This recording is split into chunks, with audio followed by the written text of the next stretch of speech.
Hello everybody, this is Bill Meridian speaking to you from Vienna, Austria, today September 14th, 2016, in the midst of a big market decline. I'm speaking to you on behalf of myself and Cycles Research, that's at billmeridian.com, and Gene Vicotan, the designer and creator of the AstroApp.com website.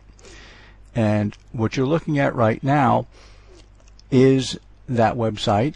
The purpose of this video is to get you acquainted with the basics of the finance module, which you see right here, which is based upon my work in first trade charts and Gene's programming wizardry. So we'll just be going through the basics today, and we'll have a more advanced video following this one.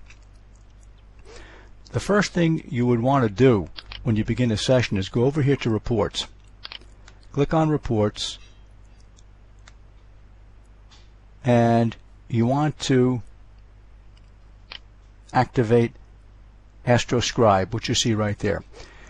What AstroScribe does is to make a record of your work, of your visit to the website. So for example, if you do some calculations, you do some charts, you will see a little tool at the bottom of the screen that says Append to AstroScribe. So as you're going through and you don't care to print, you're not sure whether you want to keep the work or not, you just append it to the AstroScribe, and at the end you can save it. So that's the very first thing I would do, is go to Reports and create a new AstroScribe. Let's click on Finance and see what we have here. Now the first thing you want to do if you are new to this module is you have to populate your chart database. Now let me explain that these are the first trade charts. That's what I call them. That's the proper name. They're not the IPO charts, initial public offering, because sometimes with smaller, less well-known companies, the IPO date can be days or weeks before the date that the stock actually starts trading. Let me go back to the mid-1940s and quote George Bayer. Bayer said, "The start of trading is like the opening of a store." So if a friend of yours opened a store and said, "I'd like you to cast a horoscope," what would you do? If you opened it at 10 a.m. this coming Monday, you would set the chart up for that. When the first customer walks in and actually makes a purchase, you may also set up what Jane would call, the initial chart.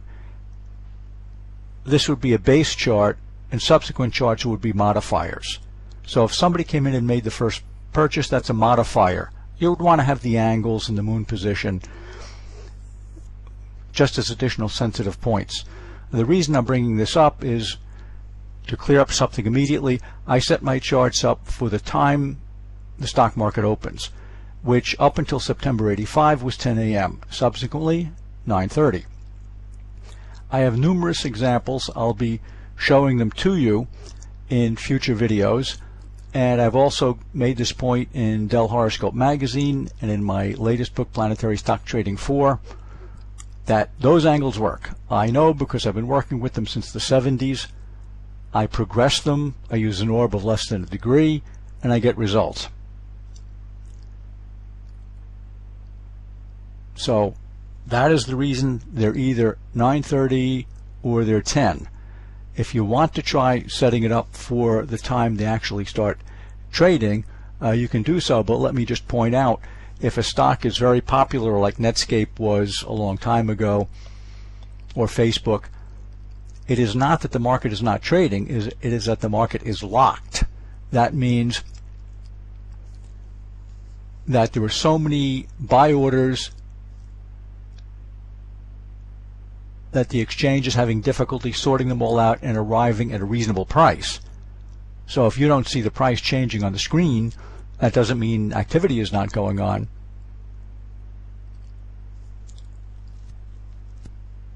And in fact, just recently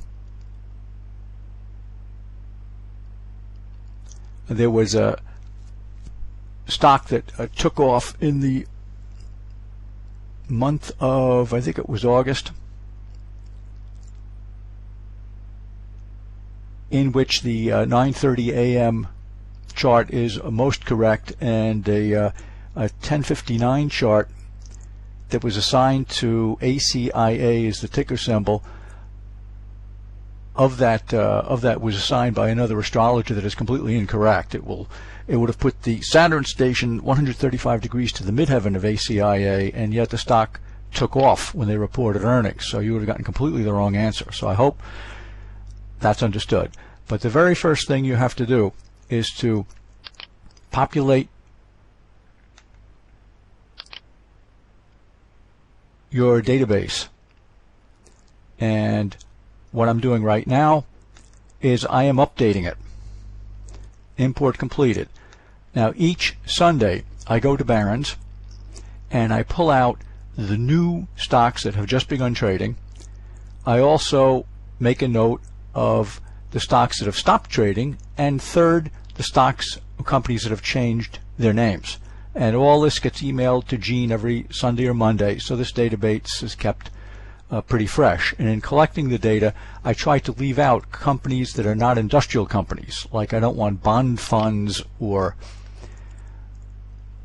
other types of vehicles in there because they just don't respond as well to the transits, and they're not going to be of much use to you.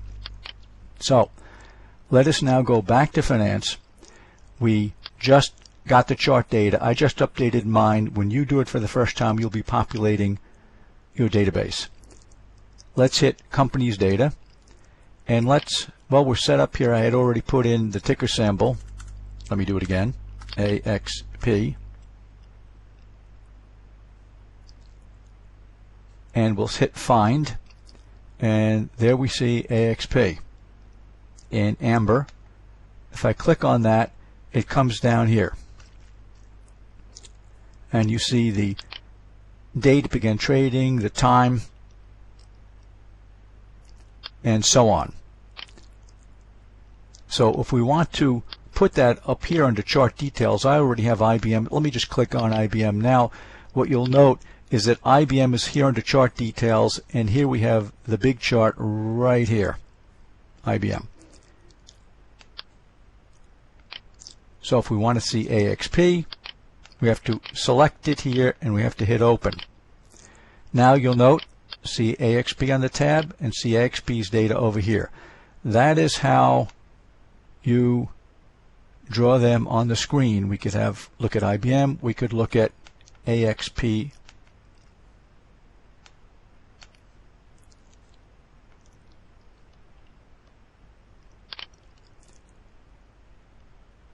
We can also search by company name, and we could also search by sector. So if I click on, well, before we go into that, open is what enabled me. First we get the chart here, then we click on it here, and then we hit open over here. If you want to add a new chart of your own, you can do that right here.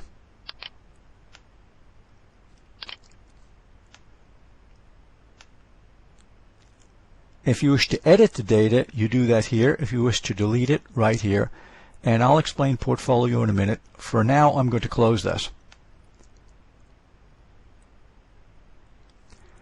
And there we see IBM. And by the way, as long as we have IBM on the screen, this is a very dynamic chart. Uranus at 16 Pisces, square the Moon at 14 Gemini, square Mars conjunct Jupiter at 16 Sagittarius. If you put that on a 90-degree dial, they're all on top of each other, of course.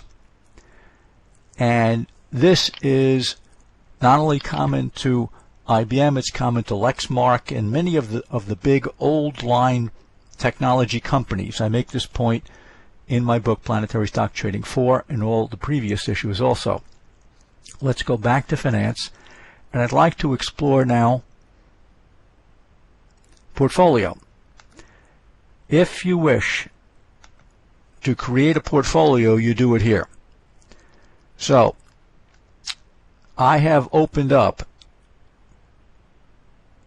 before I started the recording, the Dow Jones portfolio. I have NASDAQ 100. I have all NASDAQ stocks that have Jupiter in Leo and all stocks in the New York Stock Exchange.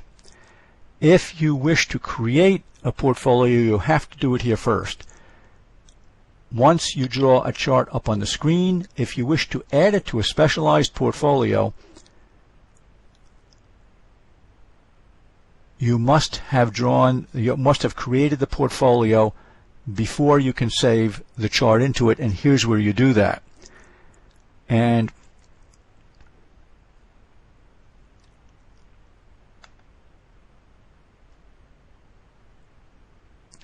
now here are the details. This is for the Dow Jones Industrial Average. These are the signs distribution of all planets, the angles, and the node. And you'll note right here, Scorpio and Sagittarius tend to be the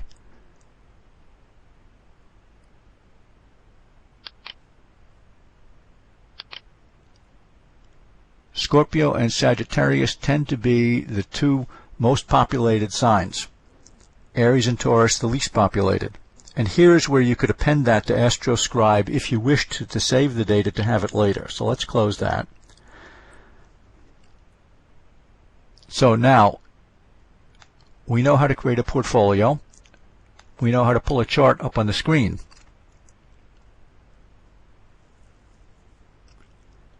Let us take a look at one of the more basic but very powerful tools. That is the search. This enables us to search for planets in charts. In other words, if you wanted to know all stocks in a given group that have Jupiter in Aries, Taurus, Libra, the Sun in Aries, all charts in which Jupiter is conjunct Uranus or the Sun is conjunct Saturn, you can do that here. And you select the portfolio. If you leave it on all, you'll have a long chart run. You can do it by country. We have data in here for the USA, as you can see. Australia, Canada, Hong Kong, India, the UAE, which is Dubai and Abu Dhabi stock markets, the UK, which is the FTSE 100, and the first trade data for commodities and currencies. Now we also have sectors: basic industries, capital goods, consumer durables. We have industries. And here, right now, we only have first trade charts to offer you. There will be more in the future. And then you have markets. NASDAQ, New York Stock Exchange, American Stock Exchange, which is insignificant now, Australia, Hong Kong, the FTSE, the Toronto Exchange, ADX is the Abu Dhabi Exchange, DFM, the Dubai Exchange, COMEX is commodities, currencies, and the Indian Stock Exchange. So my favorite to work with, NASDAQ 100. And also it's mercifully short, so it will not take very long to do some searches. So let's do a very basic one. Let's pick planet in sign. Now if you wanted to know all NASDAQ first trade charts that have their sun in Libra, you would do it here by hitting search. And now we have to wait a minute for it to load, and while we're waiting, let me just pass on some trading advice. This comes from Richard Diamond, full-time trader, never worked for anybody else. Those are always the people to listen to because they didn't make money, they wouldn't last. When you're 85% certain of a trade, that's when it usually works. If you're 100% certain, it usually doesn't work. So 85% where there is a healthy degree of doubt, those trades are usually correct. So here what I did was I searched for any stock with any point in Libra. I meant to limit it to the sun, but I did not do that. So here we see Ross Stores, here we see Intel with Jupiter in Libra, Texas Instruments, the sun in Libra, Mattel, South Node in Libra, that is Comcast. So let me just close that, and I'm going to run this again. See, I forgot to change this to sun. So let's search again. Now, the reason I'm picking Libra is because Jupiter just entered Libra. And if you look at my books, Planetary Stock Trading 1 through 4, I have what I call the Jupiter method, which is where if there are a grouping of planets in the sign in which Jupiter is about to enter, that with about 75–80% accuracy, that group of stocks outperforms over the next year while Jupiter transits through the sign. So here we see that is KLA Instruments, CLAC. This is Applied Materials, both semiconductor stocks. I believe that's Activision, Expedia, Texas Instrument. Note they all have the sun in Libra. Costco, eBay, Expedia, Fiserv. Now I could click on stats for selected, which will just show us that they all have the sun in Libra. And here's where you could add it to a portfolio if you wished, but you would have to have created the portfolio before. You see, I have not created a portfolio, so it would just, these would just be added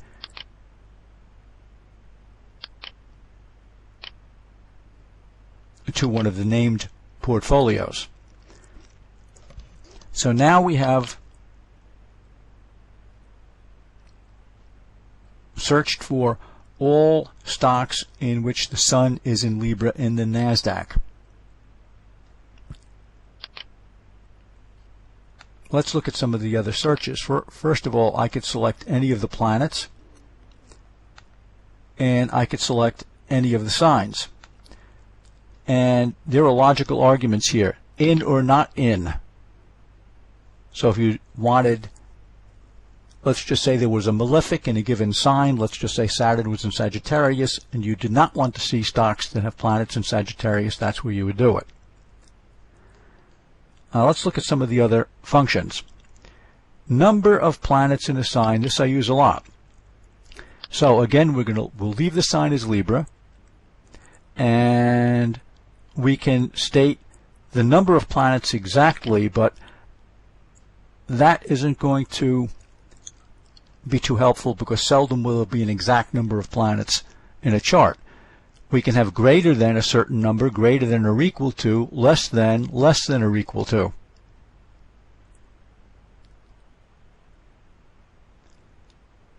So I'm going to say greater than 3.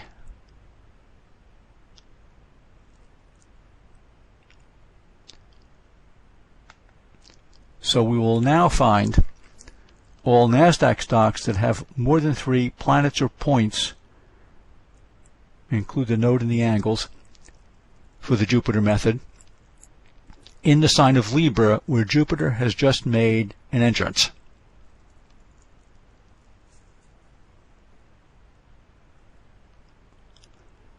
So here we have again KLA Instruments. We see Sun, Moon, Saturn, Pluto in Libra. Applied Materials, Sun, Mars, Uranus, and Pluto in Libra. Intel, Jupiter, Saturn, Pluto, Ascendant, Libra. Texas Instruments, Sun, Mercury, Saturn, and Neptune in Libra. Intel, Jupiter, Saturn, Pluto, Ascendant, all in Libra. Now, some of you who are knowledgeable about markets may say, wait just a second, all 5 of those are in or related to the semiconductor industry. Intel, by the way, I should mention, occasionally stocks will pop up twice because they are in 2 different indices. Intel is in both the NASDAQ 100 and the Dow. We'll seek to correct that, but that's the way it is at the moment. So you see Intel and Intel. KLA and AMAT make equipment that enables the construction of semiconductors. Intel and Texas Instruments make semiconductors.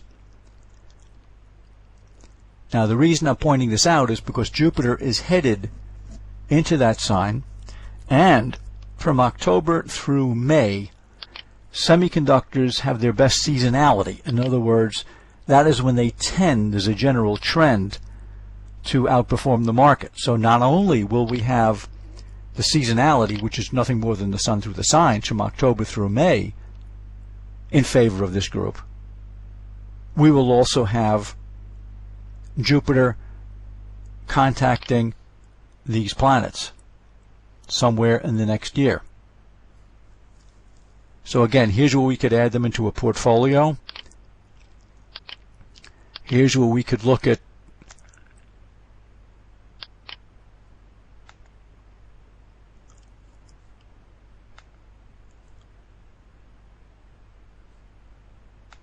forgot to select all. There we go, and there is that big distribution of planets in Libra. Of course, we're double counting Intel here, and as I said, that'll be taken care of. So now, let's just jump from that and say I wanted to, well, before we jump from that, I should go on to explain the rest. Planets in aspect. This is planet in aspect to any other point in the chart. So if you wanted, let's say Sun conjunct Uranus.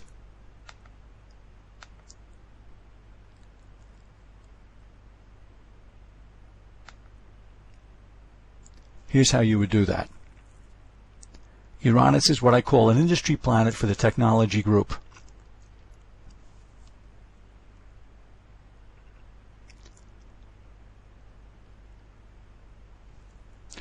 And while we're waiting for data to load, according to quantitative analysts, if you buy any stock in a downtrend, your odds of making money are 20 to 1 against you. In an uptrend, the odds are 3 or 4 to 1 in your favor, so keep that in mind. In other words, if there's a bear market, or we're having a bad month like we are now, if you buy any stock, the odds are 20 to 1, 1 in 20, 5% that you will make any money. If the stocks are trending up, the odds are 3 or 4 to 1 in your favor. So if technology is strong and utilities are weak, if you buy a utility stock, the odds are stacked up against you. If you buy a technology stock, the odds are with you. So you want to put all the odds in your favor. So now we have applied material. We can see the Sun is conjunct Uranus. It's in degree notation, 199 and 198. We see Monster Beverage, and we see Cerner. They all have the Sun conjunct Uranus.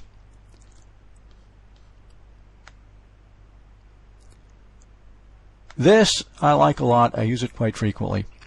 This enables us to search for a zodiacal degree, absolute longitude value. So 185.5 is 5.5 degrees of Libra. Right now it's set at the beginning, 0 Aries. So if I were to do a run here, do a search, I would have all stocks that have the Sun with a conjunction to 0 Libra. So we just had an eclipse, and that was at 9 degrees of Virgo, and that would be 5 signs would be 150, and 9 degrees would be 159. Let me get rid of that 0, which is 9 Virgo. That's where the eclipse was. So let's just say I wanted to see any stock where that eclipse at 9 Virgo was conjunct the natal Jupiter. We again do a search. And by the way, quantitative analysts, just to fill the time up, tell us that the odds of the market rising over any 30-day period in history are about 58 or 59%. So if someone tells you, hey, when this planet does this to that planet, the Dow Jones is higher 60% of the time 30 days later, you can say, well, that's only 1% above chance. The market generally rises, and 30 days later, the odds of a higher market are 59%, just treating everything equally, which it's really not. Again, just to take us the time while the program is searching. Now here we have, this is Bed Bath & Beyond. So the eclipse would have been within whatever orb has been the default orb. Here we see it's 2.5 degrees away. This is Biogen, Qualcomm, Perrigo, Starbucks, Gilead, Express Scripts, and Whole Foods Market. As I said, I use that quite frequently. So we have planet aspect to a point.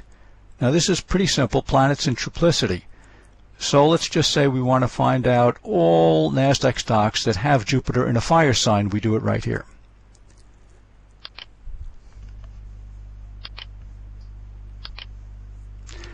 By the way, Frankie Joe was my client for 10 or 15 years. He was one of the greatest stock traders in history. 15 years straight up without a losing year. He told me he started with $600 and he made for himself in interstate securities $32 million. Frankie had Jupiter exactly trine the asteroid Vesta. Vesta rules stocks, according to Eleanor Bach, and I can verify that. So here we have, I believe that's Western Digital with Jupiter in Leo, Amgen, Jupiter in Sagittarius, Priceline, Jupiter in Aries. So if you had, for example, let's say we had transiting Jupiter, transiting Uranus in fire signs, you would look toward these stocks to try and find some outperformers. And then, of course, we have planets in quadruplicity, in which if you were looking for a cardinal, fixed, or mutable, you would do that right here.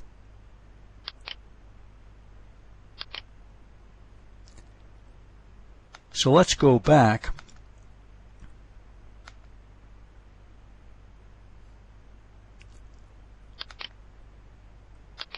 Let's cancel out of that, and I'm going to go, just to clear it, I'm going to go back into search. I'm again back to the NASDAQ and show you how two searches can be done. So if we wanted to look at something very simple, all first trade charts in which the sun is in the sign of Aries, and see, at the moment this is set to ignore. This is a second set of searches, and or exclusive or not. So I'll use and right now. So let's just say, oh, you have the sun in Aries, and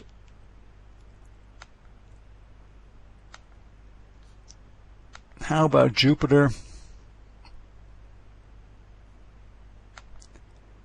in Leo? So sun is in Aries and Jupiter is in Leo. Search.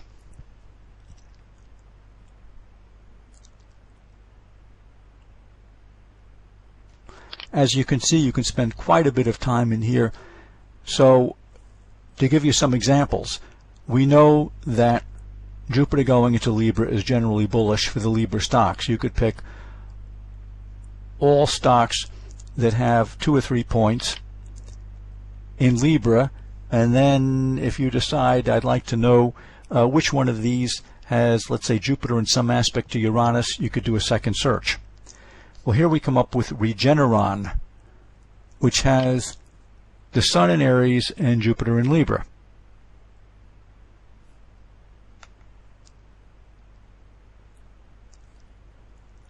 And of course, you have the same set of search facilities here as you have up here. So I will not go through all of these. I just want you to know that you can combine them. So if you wanted to find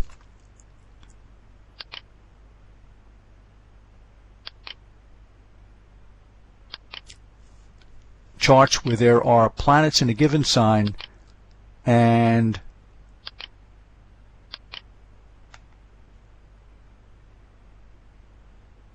planets that are in a certain aspect to other planets, in a certain triplicity or quadruplicity, you could do that right here. And of course, the combinations are pretty endless when you get into it. One of the things I would do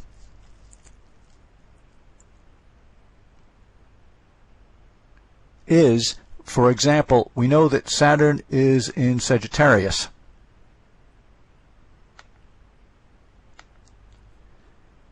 So we could number of planets in a sign. We don't want to get steamrolled by Saturn. So we'll say greater than. We'll now search for all NASDAQ first trade charts that have 3 or more bodies. This is planets, the nodes, midheaven and ascendant. Midheaven and ascendant are very important. We may want to not own those or look for potential shorting candidates, in which we would take a short position and hope that the depreciation of the stock goes in our pocket. If it drops 5%, if you short the stock, you make 5%.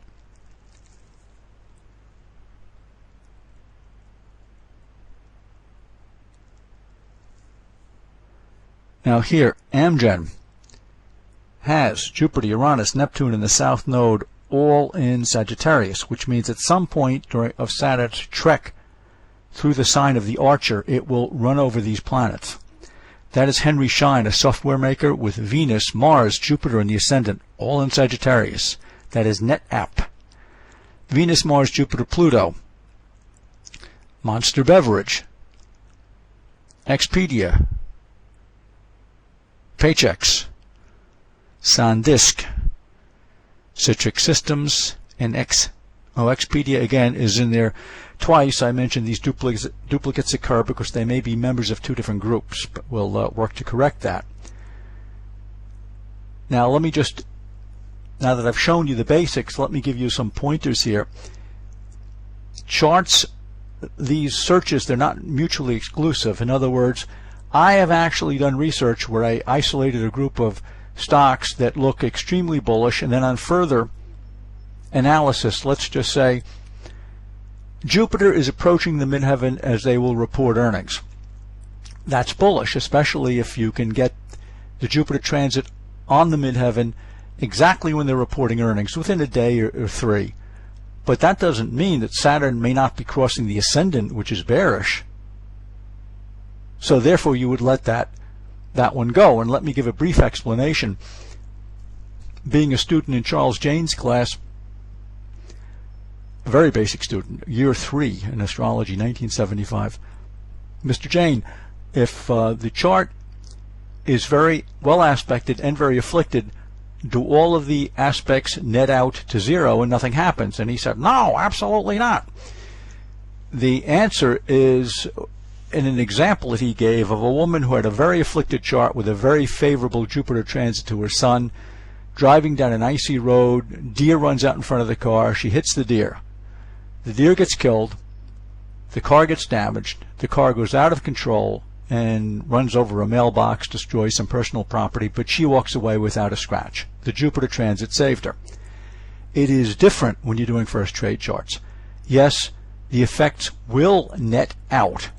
In other words, if you have a tremendous mix of positive, of what I will, let's say, bearish and bullish hits to a chart on a given day, the chart, the stock is likely to be very active. And the next day the graph will show a rally, let's say up to a high, then it will drop intraday to a low, and it'll close about unchanged. In other words, the stock will be very active, it will be in the news, people will mention it, it will go way up, it will go way down, and close with very little change. General clue or hint when you're doing this type of work, it is extraordinarily difficult to find a chart where all the aspects are positive. How many days in your life did everything go exactly as you wanted them to go? Well, not many. Well, it's hard to find those. So you have to learn by experience, by going through the charts. And for example, if Jupiter is exactly transiting the midheaven, and then you say, wait a minute, if Jupiter is on the midheaven, it's also trine the natal Uranus. So you have Jupiter on the midheaven, trine the natal Uranus. You could easily find with the AstroApp Finance module all stocks that have the midheaven trine Uranus, which I was born with. So let's say once you've done that, you say, well, wait a minute, where is transiting Uranus? And you find out the transiting Uranus is, let's say, roughly sextile transiting Jupiter. So you would have then Jupiter on the midheaven, the natal midheaven, trine. So that's it for this video. Please be on the lookout for the next one, which will go into the research modules. Thank you from Bill and Jean.